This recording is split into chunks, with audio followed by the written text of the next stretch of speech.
Angka kasus kekerasan dan pelecehan seksual di Jawa Tengah dilaporkan terus mengalami tren peningkatan. Minimnya keberanian korban untuk melapor akibat trauma dan stigma sosial disinyalir menjadi fenomena gunung es yang harus segera ditangani. Merespons situasi darurat tersebut, anggota DPRD Provinsi Jawa Tengah Kris Septiana atau biasa disebut Tia Hendi bergerak cepat dengan menggandeng jaringan relawan lokal untuk membuka posko pengaduan dan pendampingan bagi para korban. Berkolaborasi dengan relawan, mahasiswa, dan Dewan Kesenian atau DKS Kota Semarang membuka layanan terpadu dan posko pengaduan serta perlindungan pada korban pelecehan seksual. Posko ini tidak hanya berfungsi sebagai wadah pelaporan hukum, namun juga menyediakan pendampingan psikologis gratis serta jaminan keamanan bagi korban dan keluarganya saat memproses kasus. Hari ini diskusi-diskusi dengan mahasiswa ada, kemudian dari pegiat seni juga ada, bagaimana mengedukasi mengenai perlindungan perempuan dan anak, terutama yang di Kota Semarang, membuka mindset mereka bahwa perempuan itu memang harus dilindungi gitu ya.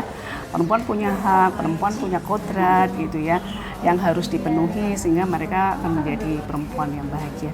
Karena saya berpikir kalau perempuan bahagia, insya Allah rumah tangga bahagia, mendidik anak-anaknya juga sangat bahagia. Sementara itu, Ketua DKS Kota Semarang Aditya Armitrianto mengapresiasi langkah DPRD Jateng yang bergerak cepat dengan menggandeng sejumlah pihak untuk mengatasi permasalahan tersebut. Sebetulnya begini, memang sebetulnya ini bukan hanya acara ini ya tadi, bukan hanya karena muncul di Semarang gitu, tapi di beberapa tempat gitu. Saya lihat kemarin misalnya kasus ada yang di Solo misalnya penulis ya, sastrawan yang kemudian ternyata juga menjadi terduga pelaku gitu.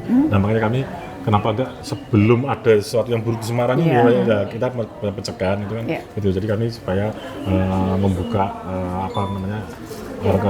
membuka pelatihan gitu kepada mahasiswa, kemudian kepada seniman juga untuk supaya mereka lebih sensitif terhadap gender itu, supaya tidak terjadi. Masyarakat diimbau untuk tidak takut bersuara dan memanfaatkan fasilitas posko tersebut.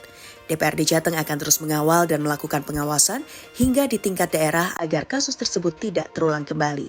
Dari Kota Semarang, Tim Liputan melaporkan.